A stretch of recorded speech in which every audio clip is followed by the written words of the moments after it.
बारामती आणि राहुरी पोटनिवडणुकीसाठी उमेदवारी अर्ज मागे घेण्याचा आजचा शेवटचा दिवस. बारामतीची पोटनिवडणूक बिनविरोध होणार का याकडे लक्ष. बारामती निवडणूक काँग्रेसनं बिनविरोध करावी, शरद पवारांनी दिला सल्ला.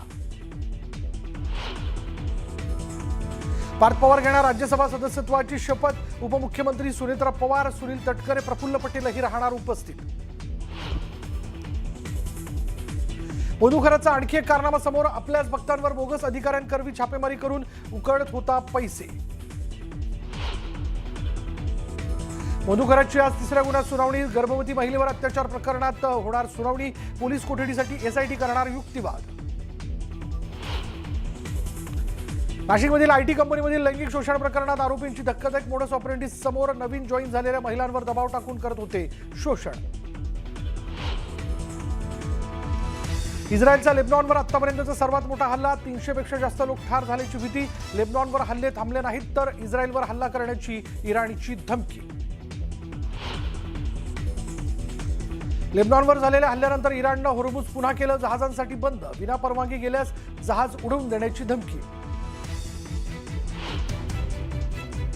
इराणच्या तेल प्रकल्पांवर शस्त्रसंधीनंतरही हल्ला. प्रत्युत्तर दाखल इराणचाही कुवेत आणि सौदीच्या तेल प्रकल्पांवर मोठा हल्ला.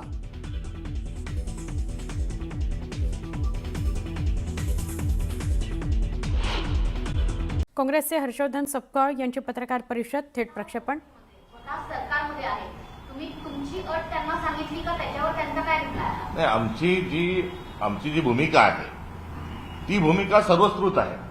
ही भूमिका जी आहे आम्ही माध्यमातून सांगितलेली आहे. पहिल्या दिवशीपासून सांगतोय. आमच्या स्थानिक उमेदवाराने देखील ही भूमिका सांगितली आहे. या भूमिकेच्या अनुषंगानं प्रतिसाद हा कुठेतरी सत्ताधारी पक्षाने दिला पाहिजे. तो देत असताना आढळून येत नाही. पवार यांच्या भेटीनंतर राष्ट्रवादीचे अनेक आमदार हे आता आपल्या भेटीसाठी येणार असल्याचं कळतं आहे. कसं पाहता याकडे? उशिरा का होईना पण राष्ट्रवादी अजित पवार यांच्या पक्षाचे आमदार आपल्या भेटीला संपर्क साधतात तुमच्यासोबत. 15 मार्च रोजी ह्या निवडणुका जाहीर झाल्या आणि 15 मार्च नंतर तब्बल 5 एप्रिलपर्यंत कोणीही संपर्क साधत नाही. याचा अर्थ राष्ट्रवादी अजितदादा पवार गटातील नेतृत्वाला या निवडणुकीशी काही घेणं देणं नव्हतं का? इतके दिवस त्यांनी का संपर्क साधला नाही हा मूळ प्रश्न या निमित्ताने उपस्थित होतो आणि या प्रश्नाच्या अनुषंगाने त्याचं निरसनही कुठेतरी झालं पाहिजे. त्यांचे काही खासदार दिल्लीलाही आहेत, काही राज्यसभेत आहेत. या सर्व लोकांनी आमच्या पक्षश्रेष्ठीला भेटण्याच्या अनुषंगानेही कुठे त्या ठिकाणी ते संपर्क साधला नव्हता 5 तारखेपर्यंत. ही बाब देखील एक सत्य कुठेतरी आहे. त्यामुळे या निवडणुकीशी त्यांना देणं घेणं नव्हतं का भारतीय जनता पक्षाच्याच मोठा भाऊ म्हणून या निवडणुकीची सगळं सूत्र त्यांच्याकडे सोपवली होती का? हे प्रश्न यातून स्वाभाविक स्वरूपात निर्माण होतात. सर, आता या सगळ्या बारामतीच्या विधानसभेच्या पोटनिवडणुकीतून माघार घेण्याच्या प्रक्रियेचा जो काही निर्णय आहे तो आता तुम्ही स्वतः घेणार आहात की पक्षश्रेष्ठी काँग्रेसच्या पक्षश्रेष्ठींकडनं होणार आहे? निर्णय घेण्याचा चेंडू तुमच्या कोर्टात आहे. या संदर्भात आम्ही भूमिका घेऊन पुढे गेलो. आमचा सर्व प्रक्रिया पूर्ण झाली आणि आम्ही अर्ज दाखल केलेला आहे. आणि या संदर्भात ज्या विनंती येत आहेत, जे सहानुभूतीच्या अनुषंगाने जे बोलल्या जात आहे, या संदर्भात मी महाराष्ट्रातील सर्व आमच्या आदरणीय नेत्यांच्या सोबत संपर्कात आहे. मी त्यांच्याशी चर्चा करत आहे आणि त्यांच्या सर्वांशी चर्चा केल्यानंतर या संदर्भामध्ये पुढची भूमिका हा काँग्रेस पक्ष ठरवेल. सुनील तटकरे असतील किंवा प्रफुल्ल पटेल असतील यांनी तुमच्याशी काही संपर्क साधण्याचा प्रयत्न केलाय का? कारण कुठेतरी एनसीपी मधनच ही निवडणूक बिनविरोध होऊ नये अशा अर्थीचं एक वातावरण तयार केलं जाते का? केवळ सुनेत्रा पवार या संपर्क साधताना दिसत आहे. सत्य आहे, सुनेत्रा वहिनींच्या शिवाय या संदर्भामध्ये अगदी कोणीही अजित पवार राष्ट्रवादी पक्षाच्या वतीने आमच्या कोणत्याही नेत्याशी अथवा पक्षाशी संपर्क साधलेला नाही.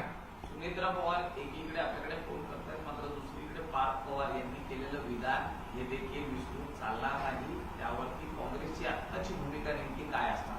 नाही, त्यांचं मुळातच त्यांचं वक्तव्य हे ध्यानात घेण्यासारखं नाही.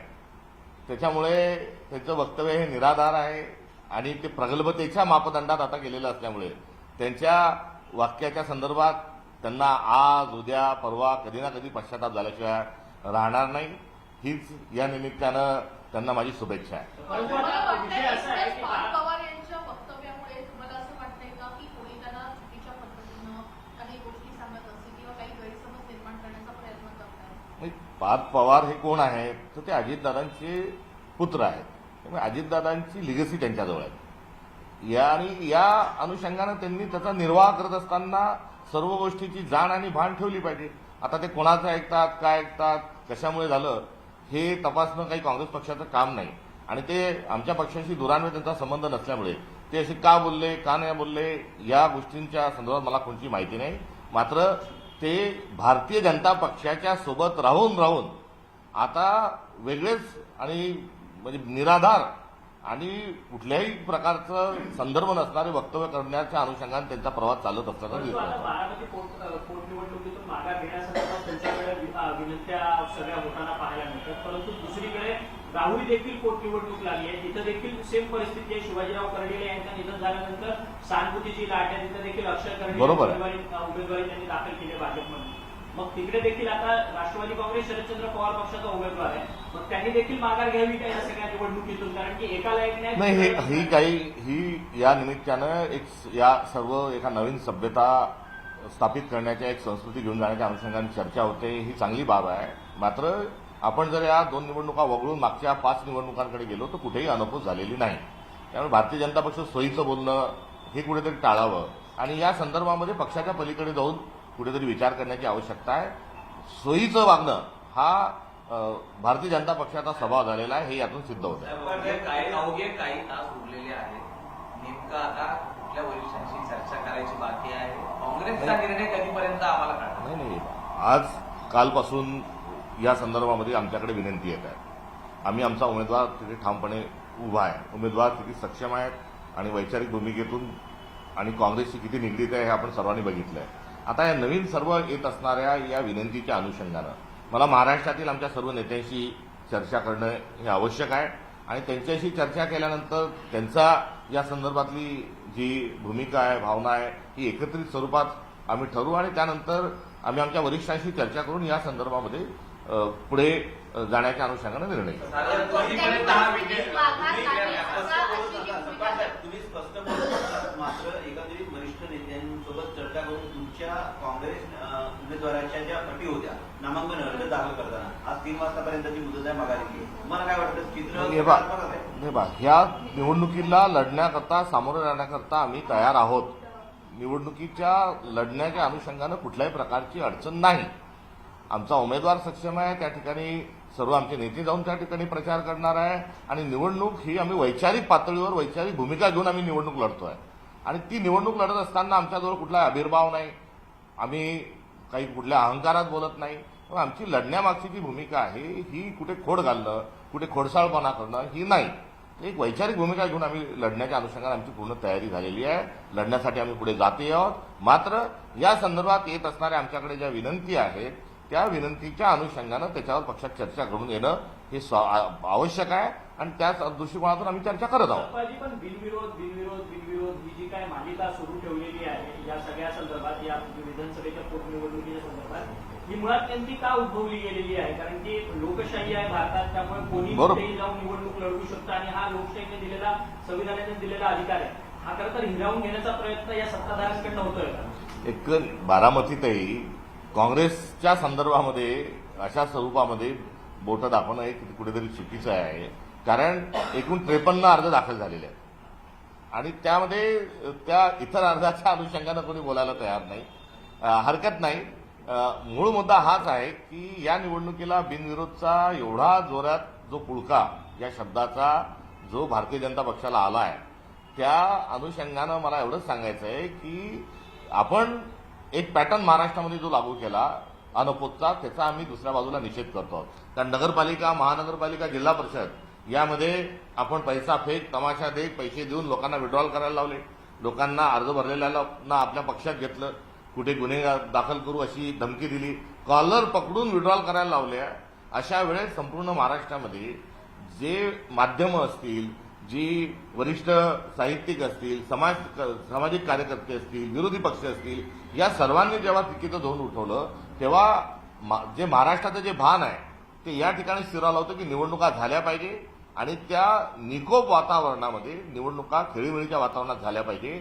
हे 4 महिन्यापूर्वीचं महाराष्ट्राचं असणारं आकलन या निवडणुकीच्या निमित्तानं आपण का पुसू पाहत आहोत हा देखील महाराष्ट्रातील जनतेला माझा प्रश्न आहे. सत्ताधाऱ्यांपैकी त्यांच्या व्यतिरिक्त म्हणजे सुमित्रा पवार यांच्या व्यतिरिक्त इतर 2 पक्ष आहेत म्हणजे भारतीय जनता पार्टी आणि शिवसेना, यांच्यातल्या कोणाच्या वरिष्ठ नेत्यांचे या संदर्भात फोन आले आहेत का, की आपण आपल्या फोनची वाट पाहतात का अर्ज मागे घेण्यासंदर्भात? वाट पाहण्याची कुठलीही गरज नाही आणि वाट लावण्याचाही आमचा कोणताच मार्ग नाही. या संदर्भामध्ये भारतीय जनता पक्ष आमच्याशी संपर्क साधलेला नाही आणि त्यांनी आमच्याशी संपर्क साधावा ही आमची अपेक्षाच नाही.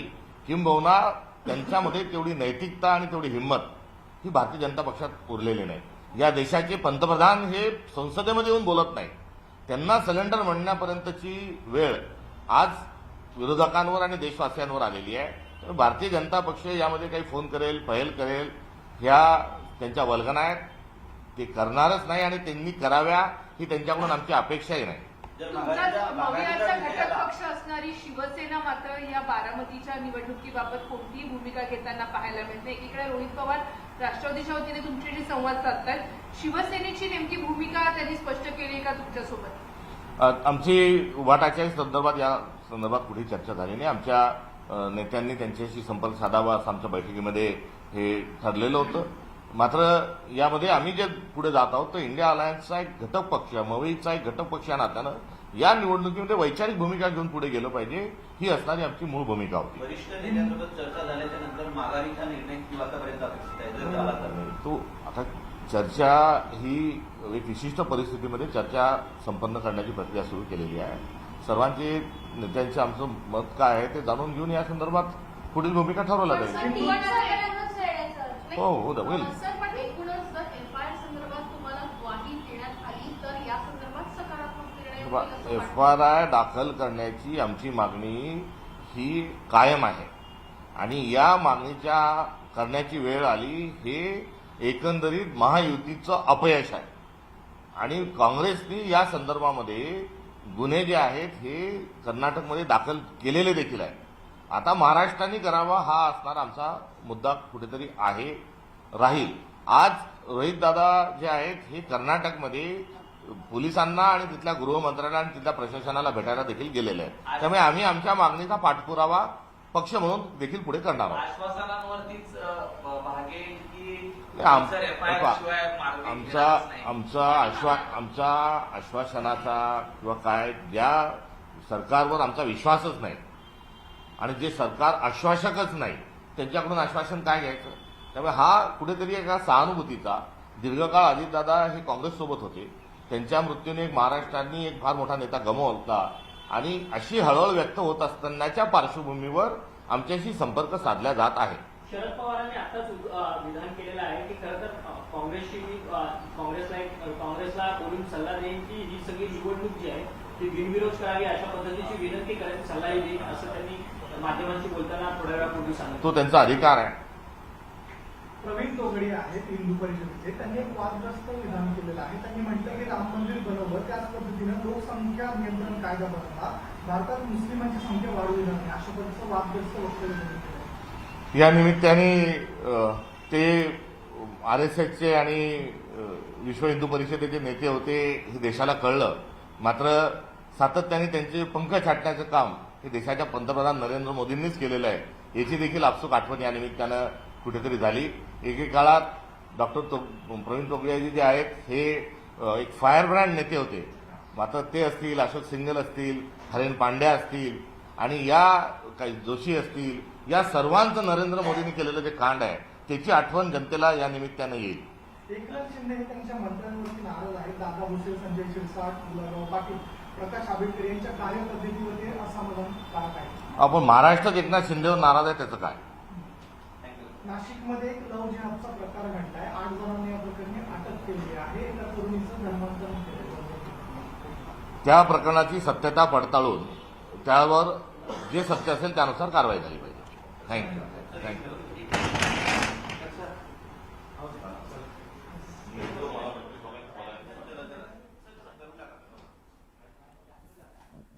काँग्रेसचे प्रदेशाध्यक्ष हर्षवर्धन सपकाळ यांनी पत्रकार परिषद घेतली आणि या पत्रकार परिषदेमध्ये त्यांनी प्रसारमाध्यमांच्या सगळ्या प्रश्नांना उत्तरं दिली.